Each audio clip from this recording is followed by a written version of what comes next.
Mesdames et messieurs, l'heure est très grave du côté de la Fédération de Russie. Une tentative d'attentat vient d'avoir lieu du côté de Moscou, plus précisément auprès des services du FSB de Moscou, et qui visait le véhicule de la flotte de M. Vladimir Poutine. Incroyable. Le véhicule de M. Poutine vient de faire la chose. Ça a fait la chose plus précisément, ça a explosé. Ah oui, nous connaissons les services de sécurité que Poutine possède. Nous connaissons les contrôles systématiques, scannage et tout ce qui s'ensuit pour la sécurité de Poutine. Nous connaissons tout ce que M. Poutine met pour sa propre sécurité, que ce soit pour ses avions, que ce soit pour ses véhicules ou encore pour lui et sa famille. Mais aujourd'hui, nous sommes surpris d'entendre que l'un des véhicules de la flotte de Poutine est parti en fumée. Un véhicule blindé Horus Sénat et qui d'ailleurs coûte très cher, c'est très cher avec son système de blindage et tout ce qu'il y a, mais on ne comprend pas. Le monde entier se pose des questions pour savoir réellement ce qui se passe. Mais alors, il y a de cela quelques jours, ou bien quelques mois, plus précisément en décembre, que l'un des généraux de M. Vladimir Poutine est parti, il s'en est allé lors d'un attentat perpétré par les hommes de Volodymyr Zelensky par une trottinette.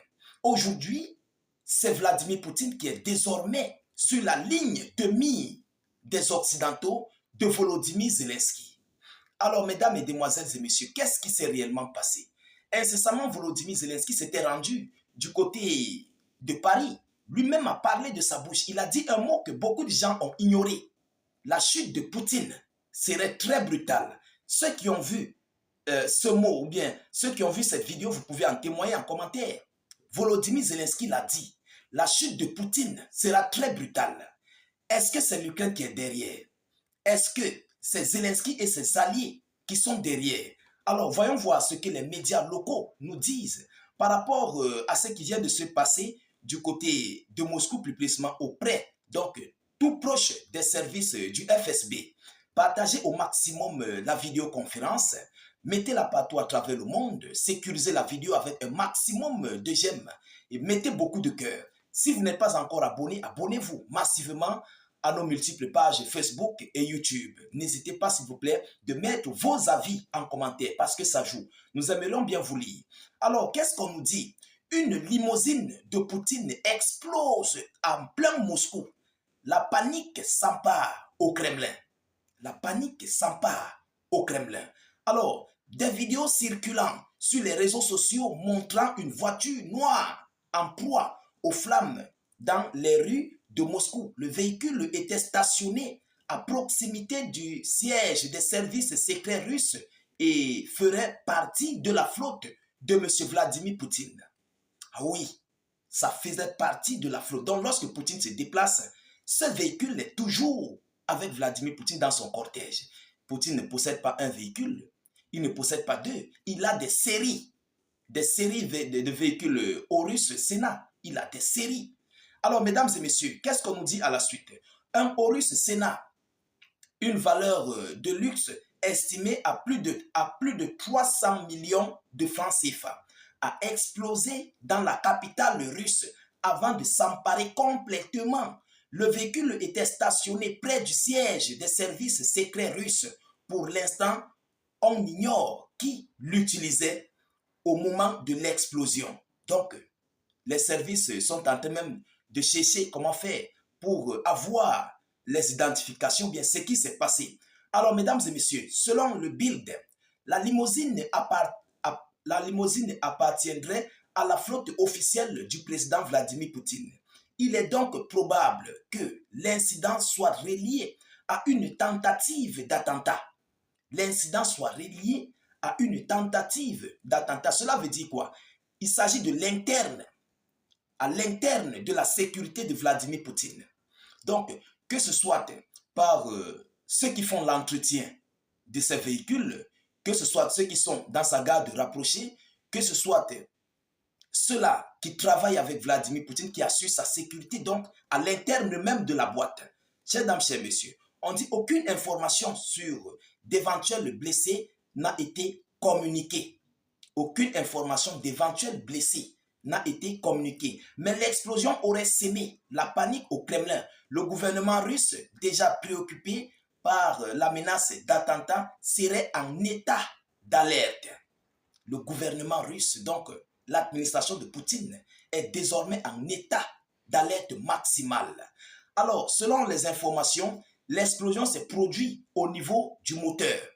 Ah oui, l'explosion s'est passée au niveau du moteur. Et ensuite, donc, la fumée, la flamme a pris complètement le véhicule et les pompiers, tout le monde sont venus pour essayer de voir sous quelle forme ils vont arrêter l'incendie. Alors, cette crainte n'est pas infondée. En décembre dernier, une bombe dissimulée dans un scooter électronique avait envoyé au repos éternel Igor Kirillov, un proche de Poutine connu comme son général du nucléaire, ainsi que son aide de camp. Lukin avait ensuite revendiqué l'attaque. Le général qui avait été envoyé au repos éternel, Lukin avait affirmé que ce sont eux. Et ce général travaillait à côté, il était proche de M. Vladimir Poutine et il faisait dans la composition en fait du nucléaire. Les missiles nucléaires, c'était son domaine en fait. Vous comprenez? Mesdames et messieurs, face à ces menaces, Vladimir Poutine adopterait des mesures de sécurité extrêmes. Les lieux qu'il visite sont inspectés pendant des mois. Les lieux qu'il visite sont inspectés pendant des mois avant son arrivée, tandis que son entourage est placé sous surveillance permanente. Les téléphones portables sont contrôlés et des brouillards et des brouilleurs d'ondes empêchent d'éventuelles détonations à distance. Lors de ces déplacements, le président russe voyage toujours entouré d'un convoi de véhicules blindés, donc des Horus Sénat similaire à celui qui a explosé. Il est escorté par des unités spéciales des forces armées russes, lourdement armées de fusils d'assaut AK-47, de missiles anti-aériens et de lance-grenades. Poutine choisirait lui-même chacun de ses gardes du corps, selon les informations reçues. Donc, avec toute cette capacité, avec tout ce qu'on vient de nous relayer comme information, vous-même écoutez la capacité de sécurité que Poutine possède, même lors de ses déplacements, au sein de sa famille, au sein de son boulot, tout en fait, la sécurité qu'il possède. Mais qu'est-ce qui s'est passé? Est-ce que la faute revient ici à ces techniciens ou bien cet attentat est réellement à l'intérieur ou bien c'est juste une panne technique du véhicule? Parce que ces véhicules Horus, ce sont des véhicules qui pèsent des tonnes, il faut le dire. Les portières de ces véhicules ont au moins 25, 28 à 30 cm. La portière, donc, essayez de vous imaginer, la carrosserie seulement est très lourde. Alors, est-ce que c'est le chauffage du moteur qui a engendré la chose? Voilà où on se pose des questions. Et si tel n'est pas le cas, est-ce que cette tentative provient de l'interne qui est lié d'ailleurs à l'externe, donc à l'externe de la Fédération de Russie, en complicité bien sûr avec Kiev et ses alliés de l'Europe? Cela veut dire que si tel est le cas, c'est que l'heure est grave. Oui, mesdames, mesdemoiselles et messieurs, l'heure serait très grave. Parce que si l'interne de la garde russe est déjà attaqué ou bien est déjà infecté par des terreaux, ce qui veut dire que la situation de Poutine dans sa sécurité est très très complexe. Ah oui, Poutine serait en danger, mesdames, mesdemoiselles et messieurs. Je dis si tel est le cas, je le mets au conditionnel. Si ce n'est pas une panne technique du véhicule, peut-être du chauffage du moteur, ou bien voilà, une panne mécanique qui peut engendrer, parce que ça a pris du côté du moteur, et puis quand ça a explosé, la flamme, voilà, ça s'est propagé dans le véhicule et tous les autres. Vous comprenez? Mais si tel n'est pas le cas d'une panne mécanique ou technique du véhicule, parce que ces véhicules sont très très chers et ont une technologie très avancée, que ce soit dans le domaine électronique, que ce soit dans le domaine mécanique, que ce soit dans n'importe quoi. Et ce sont des véhicules qui partent comme des fusées. Ah oui, ça part comme des fusées. Malgré son poids, ça part comme des fusées. Alors, on se pose des questions. Jusqu'à leur instant, on ne connaît pas encore ce qui se passe, mais il y a de cela quelques jours, M. Poutine était du côté de Moursmak, où il a visité son administration du côté de Moursmak. Et aujourd'hui, on ne connaît pas pour le moment, pour l'heure, ce qui se passe réellement, ce qui s'est passé, ou bien quelle est la cause. Mais en tout état de cause, on nous signale que c'est un attentat qui vient d'être perpétré. Ce n'est pas moi qui le dis, ce sont les médias locaux. Ils disent que c'est un attentat. Ils ne parlent pas de mécanique, quoi, non, ou bien panne de moteur, ou bien panne. Non, on parle d'attentat. Mesdames, Mesdemoiselles et Messieurs, et Zelensky l'avait dit, que la chute de Poutine serait très brutale. Donc, en d'autres termes, Kiev doit connaître ce qui se passe, ou bien ce qu'il y a à l'interne de la sécurité de Vladimir Poutine. C'est très important de vous signaler.